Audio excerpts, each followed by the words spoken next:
Oke, jadi kami dari kelompok 3 kelas akademik TFB akan memaparkan hasil dari proyek yang telah kami buat. Di sini kami membuat satu proyek berjudul Photovoltaic Panel for Hydropumping Technologies. Nah, sistem ini kami pilih berdasarkan riset yang telah dilakukan oleh grup riset energi terbarukan yang dilaksanakan oleh dosen dari Fakultas Teknik Departemen Teknik Nuklir dan Teknik Fisika Universitas Gadjah Mada. Sebagai perwakilan yang kami wawancari di sini itu Bapak Ari Bima Prakoso. Terima kasih juga pada Bapak Ari Bima Prakoso karena sudah bersedia untuk kami wawancari dan juga sudah menjelaskan sistem ini secara detail kepada kami. Nah, sistem ini telah diterapkan di Lembata, Nusa Tenggara Timur pada tahun 2010 sampai 2012.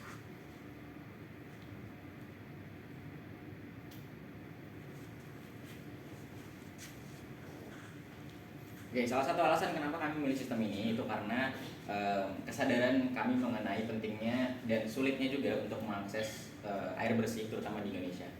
Jutaan orang di seluruh dunia itu hidup dengan akses terbatas untuk mendapatkan air bersih.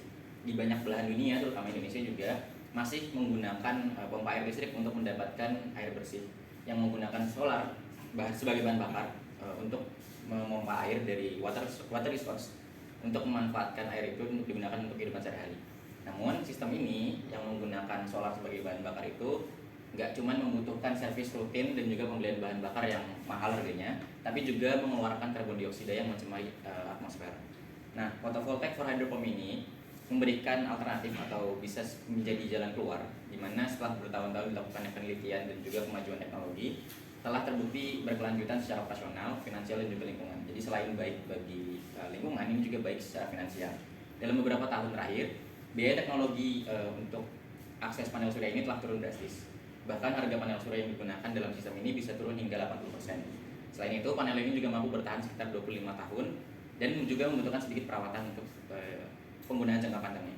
Nah, faktor-faktor ini telah menjadikan photovoltaic for hydropump sebagai cara yang sangat-sangat layak untuk memperluas akses energi di negara-negara berkembang, salah satunya Indonesia, dan juga masyarakat luas, sekaligus menciptakan ketahanan yang kuat terhadap perubahan curah hujan yang disebabkan oleh perubahan iklim atau pola musiman yang tidak dapat diandalkan. Beberapa pemerintah telah memilih untuk mensubsidi biaya pengompaan tenaga surya untuk meningkatkan kumpulan pembelajaran bersama untuk teknologi baru ini.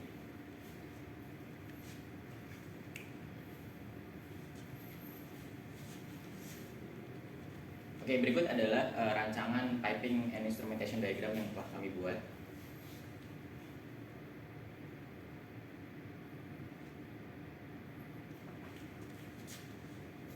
Nah, untuk komponennya sendiri, yang pertama ini adalah pipa dan kabel konektor, di mana komponen ini berfungsi sebagai untuk jalannya air dan juga jalannya sumber listrik yang nantinya sumber listrik itu berasal dari cahaya matahari, kemudian dialiri menggunakan kabel ini. Nah, untuk pipa sendiri di sini sangat-sangat penting karena tanpa ada pipa air nggak akan bisa mengalir. Air yang kita pompa dari sumber air nggak akan bisa dimanfaatkan secara maksimal, bahkan justru akan terbuang.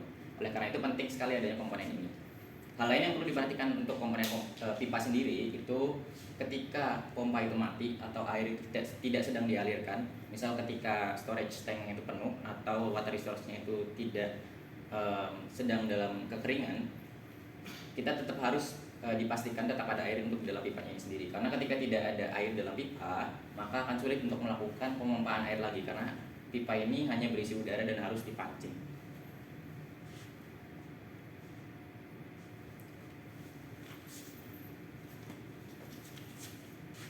Oke, komponen lainnya ini ada pompa. Pompa ini merupakan bagian yang penting dari sistem yang kami buat karena tanpa adanya pompa kita nggak akan bisa menarik air dari sumber air.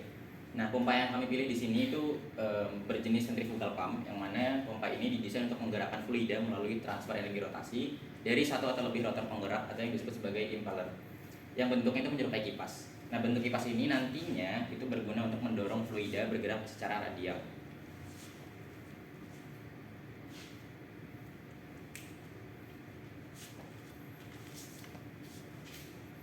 Oke, kemudian ada solar panel. Solar panel ini merupakan komponen yang paling penting karena tanpa adanya solar panel nggak akan ada sumber listrik. Komponen ini solar panel ini akan menyerap foton dari cahaya matahari yang kemudian nanti akan dikonversikan menjadi energi listrik. Nah, pada sistem yang kami buat ini, solar panel itu dipasangkan pada sebuah tiang penyangga supaya memudahkan teknisi untuk mengontrol solar panel dan juga kelistrikan yang ada di dalamnya. Nah, material dari solar panel yang kami gunakan ini itu bisa berupa silikon multikristalin, bisa berupa silikon monokristalin, dan juga thin film.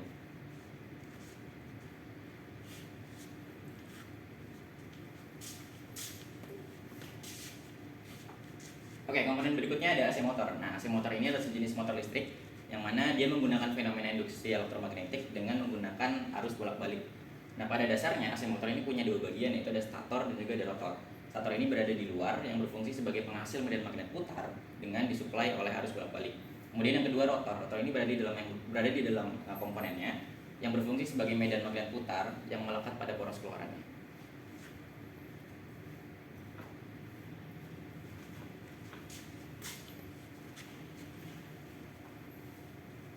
Oke, kemudian ada inverter. Nah, inverter ini berfungsi untuk mengubah energi listrik. Ya. Jadi ketika foton itu dia masuk ke dalam fotovoltaik, dia itu nggak langsung bisa digunakan sumber listriknya. Dia harus dikonversikan dulu karena dia masih berbentuk direct current atau DC. Kemudian energi listrik DC yang berasal dari solar panel ini akan diubah melalui inverter ini menjadi energi listrik AC yang kemudian akan digunakan untuk menjalankan pompa.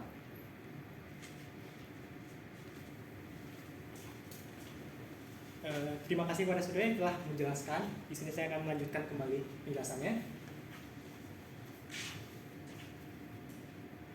Aktuator control valve. Sensor ini berfungsi untuk melindungi pompa supaya dapat bekerja dalam kondisi air ada, tidak pada kondisi sumber kering.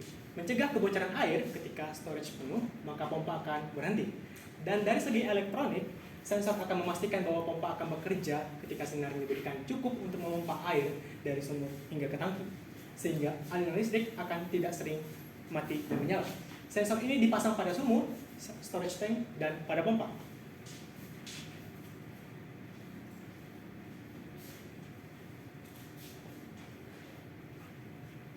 Globe valve. Valve ini berfungsi untuk menjaga air supaya tetap berada pada pipa ketika sumur kering atau pompa mati. Valve juga dapat digunakan untuk mengecek kebocoran, misal pada debit air atau ketinggian tertentu. Ketika tekanan terlalu rendah, secara perhitungan berarti terdapat kebocoran air, terutama ketika pipa yang dipasang pada sistem sangatlah panjang, misal untuk mengaliri air dari suatu perbukitan hingga ke suatu desa.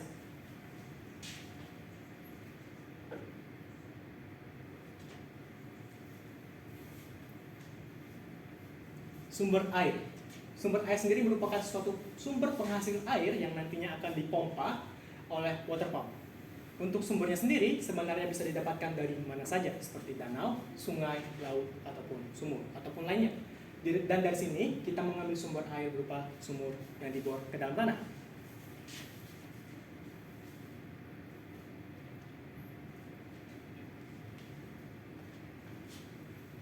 Seperti fungsi tangki pada umumnya, tangki air di sini berfungsi untuk menyimpan air yang telah dipompa agar kita dapat menggunakan air kapanpun, walaupun cuaca sedang tidak cerah ataupun malam hari, ataupun ketika surya panelnya sedang bermasalah.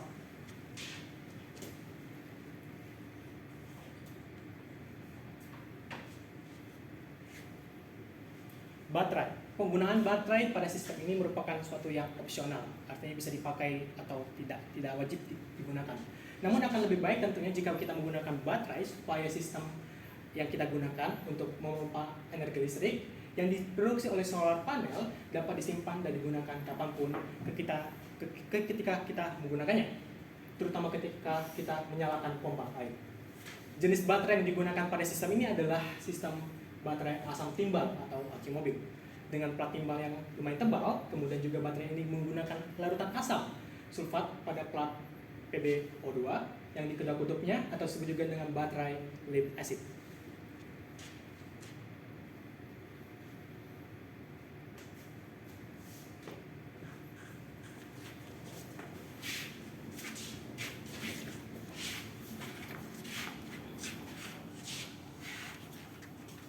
Ini merupakan simulasi yang telah kita rancang sebelumnya secara bersama-sama, dan ini merupakan gambaran yang apabila kita terapkan maka kemungkinan akan berbentuk seperti ini.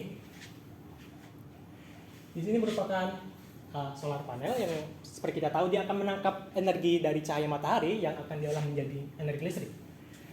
Energi tersebut akan dialirkan kepada kendali daya. Nah, di sini akan mengendalikan setiap solar panel yang telah kita taruh sebelumnya. Dan di sini dia akan mendapatkan prioritas pertama, yaitu akan masuk ke dalam baterai. Ketika baterai sudah penuh, dia akan secara otomatis akan langsung mengalir kepada DC/AC inverter. Dan dia di sini akan mengubah aliran listrik yang awalnya DC menjadi arus AC, arus bolak-balik. Di sini akan menggerakkan motor dan dia akan menggerakkan pompa juga. Nah, pompa di sini akan berfungsi untuk menyedot air yang ada di sumber air. Dia akan dialirkan menuju tangki air. Dan ketika tangki sudah penuh, maka dia akan secara otomatis dideteksi oleh sensor yang mana kita menggunakan aktuator dengan fungsi tekanan. Dia akan mengukur seberapa tinggi air yang ada di dalam tangki. Ketika tangki sudah penuh, maka dia otomatis menutup aliran air. Ataupun juga ketika tangki mengalami kebocoran secara mendadak, maka ia akan otomatis mengubah aliran air yang awalnya dibuka menjadi tertutup, sehingga dia akan menghentikan aliran air yang ada di atas menuju ke bawah, kembali menuju ke sumber air. Dan di sini air akan masuk ke dalam globe valve. Globe valve di sini merupakan sesuatu yang bisa kita kendalikan secara manual. Apabila kita buka globe valve ini, maka dia akan mengalir kepada motor, dan di sini kita bisa menggunakan motornya untuk menggerakkan aliran listrik yang ada di sini. Dan beginilah bentuk rancangan yang telah kita buat. Di sini kita mendapatkan dua sumber penggerak listrik, yang mana kita menggunakan solar panel yang akan bisa langsung digunakan pada motor ini, atau yang kedua kita bisa menggunakan aliran air yang mana dia akan langsung mengalir kepada motor. Sekian, terima kasih.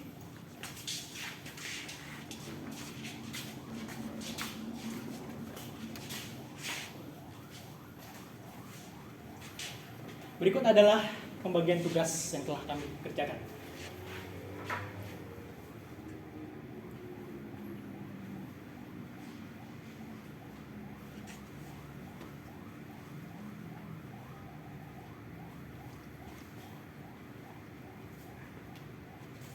Sekian, terima kasih dan selamat liburan.